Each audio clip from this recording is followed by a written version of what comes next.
If you're training consistently, you're eating pretty healthy, but you've also got too much body fat to commit to a bulk and not enough muscle to commit to a cut, a lot of people get stuck in this in-between phase for years. And if you're someone that's watching this that is stuck in this phase, I'm going to help you solve it today. My name's John. I'm a transformation coach who works primarily online. I've helped over 100 people transform their bodies in the last 2.5 years. I will put some of my results over the top just here so you can see my credentials. And I really want to make sure that none of you that are watching this are stuck in this phase for too much longer. Because as I said myself, I've been stuck in this phase before. I was for years and years, and a lot of people end up not knowing whether to cut, whether to bulk.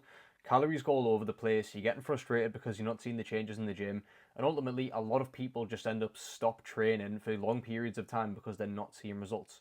So the very first thing that I want to go through today is body fat levels, okay?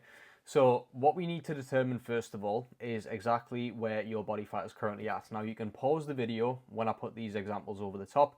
I'm going to put a one for females and a one for males over the top here, okay?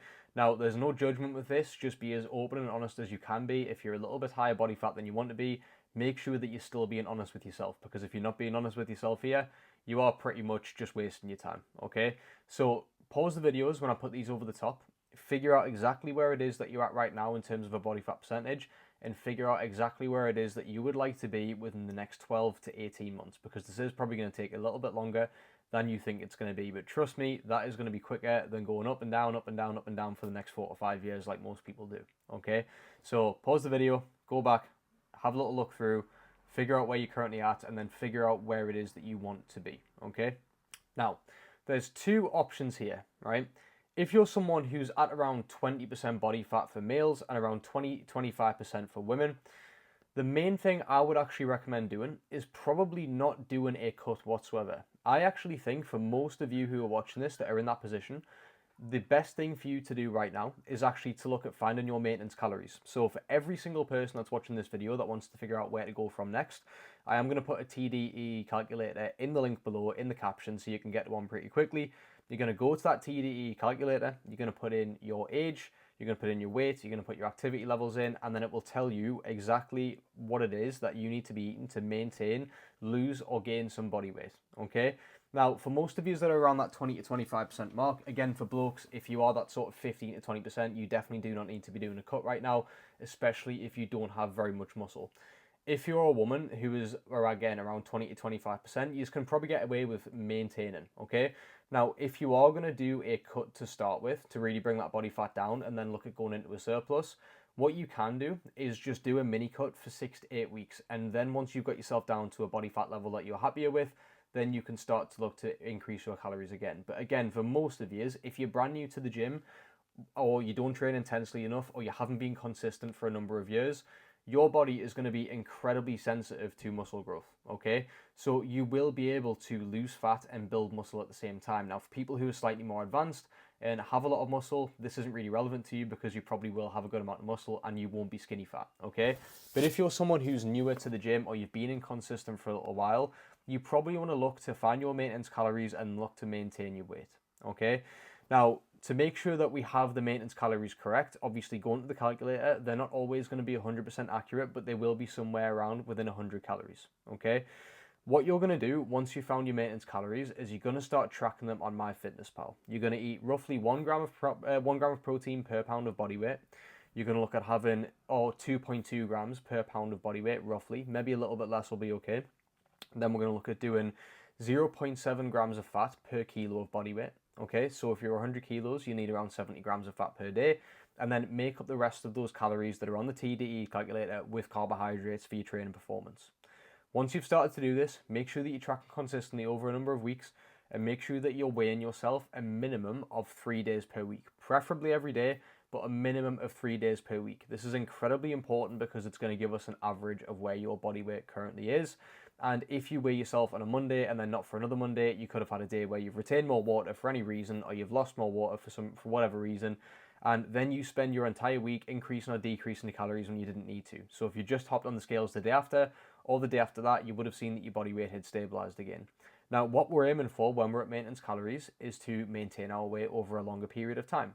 And again, if you are new to the gym or you've been inconsistent, maintenance calories, you will absolutely build muscle on that amount of food. I promise you, okay?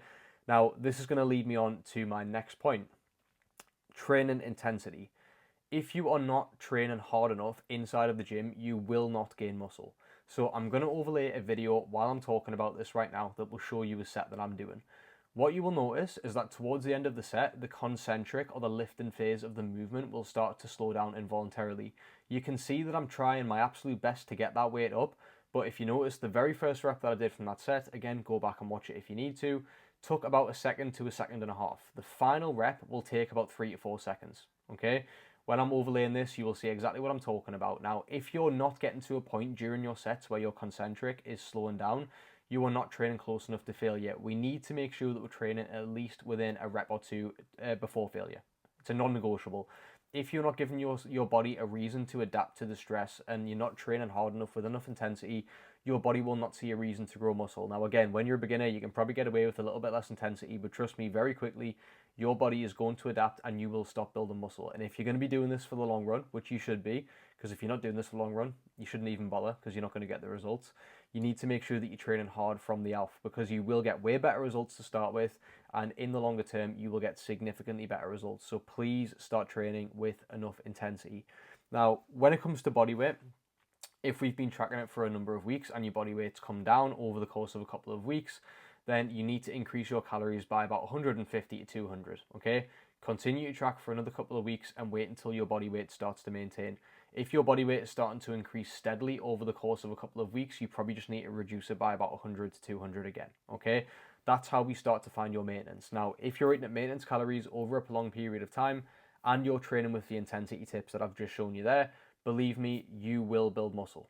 As long as you're having the macros, as long as your food quality is good enough, and obviously we need to make sure that we're including fruit, veg, and fiber to make sure that your fiber intake is higher so we can break down and digest our food correctly, and it's also incredibly, incredibly important for health. 75% of your immune system runs from the gut, 90 to 95% of your serotonin production is created inside of the gut, and 50% of your dopamine is created inside of the gut as well. So if we're not as healthy as we can be, the body composition or the muscle gain / fat loss will not be as efficient as it possibly could be.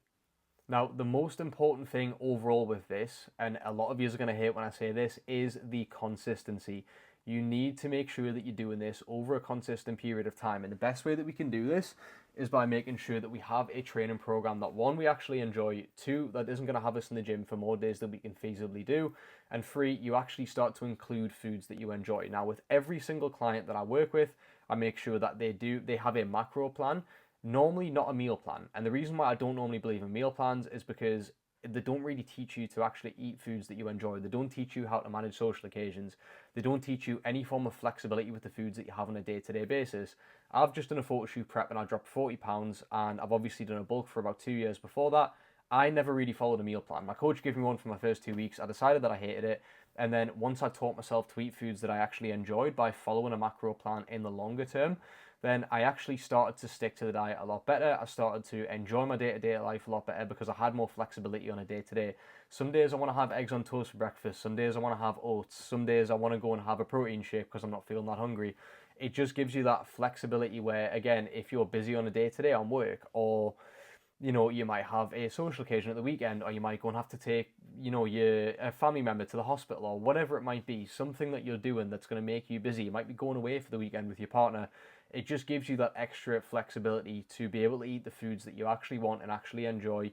And again, if you're someone who's on a maintenance plan, you're going to be able to have that little bit extra food, and it's going to mean that you can probably enjoy yourself and have a little bit more flexibility in general too.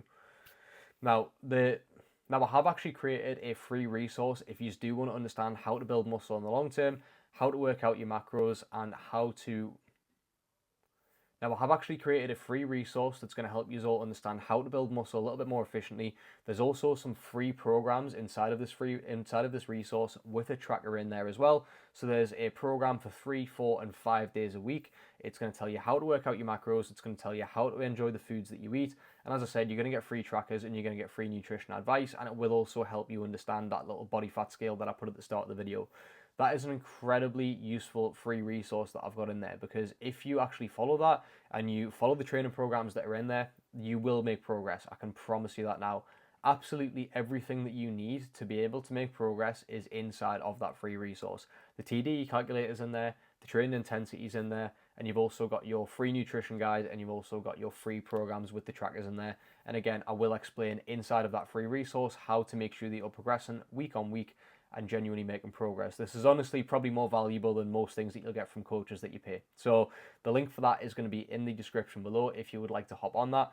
Like I said, the most important thing overall is that you are consistent with this. If you're not consistent with it, there's literally no point. So if you're going to download that, make sure that you use a program that you can stick to consistently. If you can only be in the gym for 3 days a week, don't shoot for 5 days, because you're going to end up not sticking to it and probably giving up within the first 2 to 3 weeks. So pick a program you can stick to, follow it consistently, follow the tips that we've just talked about there, and I promise you, you will get out of the skinny fat phase sooner than you could believe.